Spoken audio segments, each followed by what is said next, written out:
Hello everybody and welcome to another Auction Not Included tutorial. Today it's more of a beginner's thing, so if you've played this game for lots of hours, you've probably already dealt with this and this tutorial might not be for you, but maybe you've got some tips and tricks on how to do things better. So that could be an option for other people to check that out. If you've got any tips or tricks, leave them down in the comment section below. But what is this video about? This video is about how to freaking deal with volcanoes, because they're hot. They're really hot. They will, if you open them up, they will hurt your duplicants. They will heat up your entire base, and a lot of people are just really scared to even just deal with them at all. So what do we do? Because, you know, this is an iron volcano, for example, and they do spew out stuff at 2500 degrees. It's pretty hot. That is pretty freaking hot. That is hotter than a dupe can withstand in an exosuit and all that stuff. They'll still get hurt if this is on. So yeah, how do you deal with this? Well, Clay introduced this lovely thing called steam and steam generators. And steam generators have this lovely thing that they do, which is they delete heat. You put in steam that is hotter than 125 degrees, and out comes water. If you look at this, disregard the salt water right now. It sucks in steam, out comes water. At 95 degrees. This steam, however, is 167 hot. So we're deleting this temperature. Yes, we're also heating up the water that we're using to cool things. Yes, that is a thing. But after doing all the math and whatnot, we are actually deleting heat. So this is a good way of just dealing with that. So how does the setup work? Well, the cooling setup is mostly temporary, but I've got the thing in there. Basically, you want to cool this either using liquid that you're cooling with a thermal nullifier, or really cold polluted water from a cooled slush geyser. It depends a little bit what's available on your map. I haven't really found either on this map, so I'm just using this ginormous amount of water that I kind of dropped down here, and it's still dripping down. I can get away with it with using this for heating up for quite a while, because right now the water is like at 36. So I have time to explore, and then I'll just pipe in different liquid once I need to. I could also do another auto tuner setup, which is a little bit more complicated. So this is like the super duper basic setup. I know you can put like auto tuners in there, because then they will cool the liquid that's cooling the steam turbine, but at the same time, because they get so hot, they generate steam themselves, which then makes a closed loop that actually deletes heat as well. But that's like steam generators advanced edition, which we could also probably take a look at if there is interest there. But yeah, this is literally just how to deal with volcanoes without, you know, them breaking everything. So what do you need for volcanoes? You need quite a lot of research to be done, because you need steel.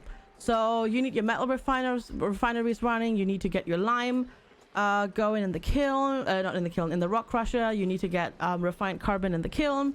So this is definitely not like early game. This is more, you know, this is more of a late game thing, the steam generators. But it's a good mid to late game power source, because this will just keep going forever and ever and ever. So how does this work? Well, basically what you do is you just chuck a whole bunch of water in here. This is actually not even enough water. We should just chuck in a little bit more water.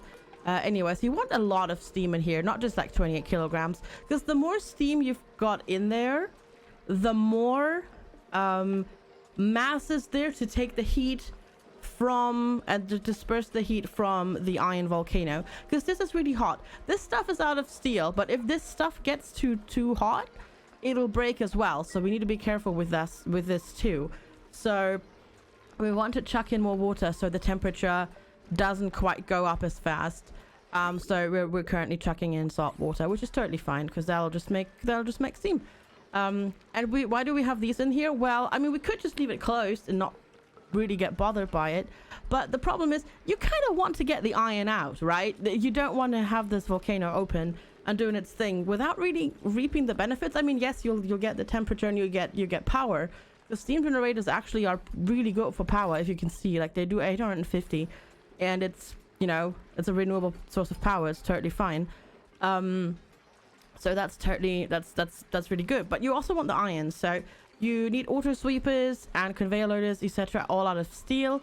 I made the temperature plates in here out of diamond, but every metal will kind of do.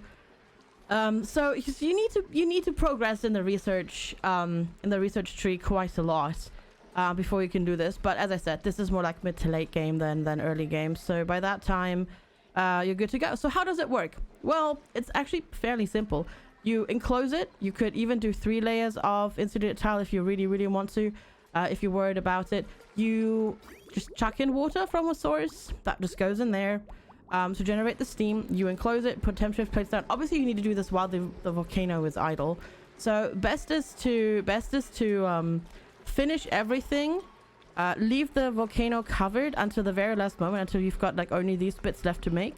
Then you dig it out real quick, and then you close it off, and then you get your dupes out of there, and that should be fine. So you just drip in lots of water from somewhere.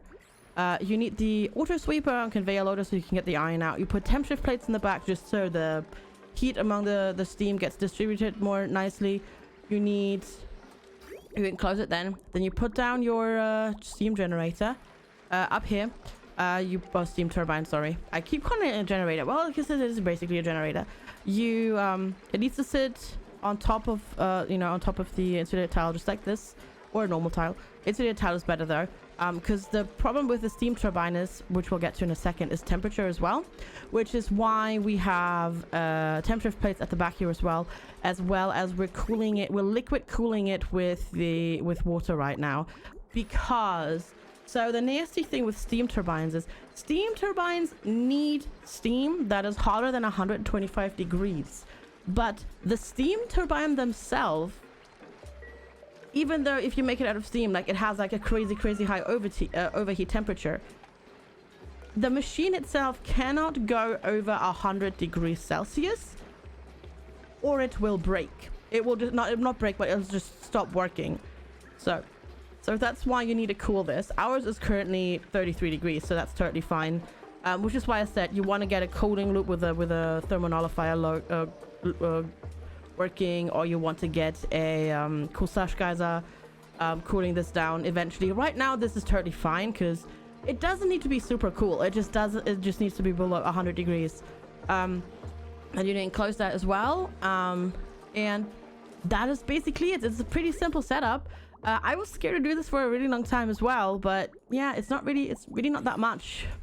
Just power here. Obviously you want shipping happening, which is this one. I always hit the wrong thing. I'm just dumping it down here for now. So everything that gets made in here, which is currently the iron, as well as salt, because I'm dumping in salt water. So I'm just getting salt out of here, because if you make salt water really hot, you get the water as steam and salt. And then it just goes in here and just gets dumped on the floor. It's actually it's pretty simple actually. You just need something to cool it down. Yeah, and right now you can see some of the steam is actually not getting quite hot enough, so we can turn this off again. This is just a hydro sensor. This is a really nice thing to just with one click turn off things, because you can either send a green signal if it senses if there's above 500 kilograms, but there is nothing. So obviously when it's sensing nothing, and then below it just gets turned on. It's just a really nice switch that you can run like that when there's no liquid around, to just with a click turn off and turn on little machines like that. So yeah, this steam is currently getting colder, as you can see, because we're pumping in more things, so everything gets cooled down quite a lot. So this might stop soon, because this won't be working too much because the steam is gonna stop. But as soon as the iron volcano starts doing the iron thing again, like releasing the iron, it's going to heat up again, and this will basically run forever now.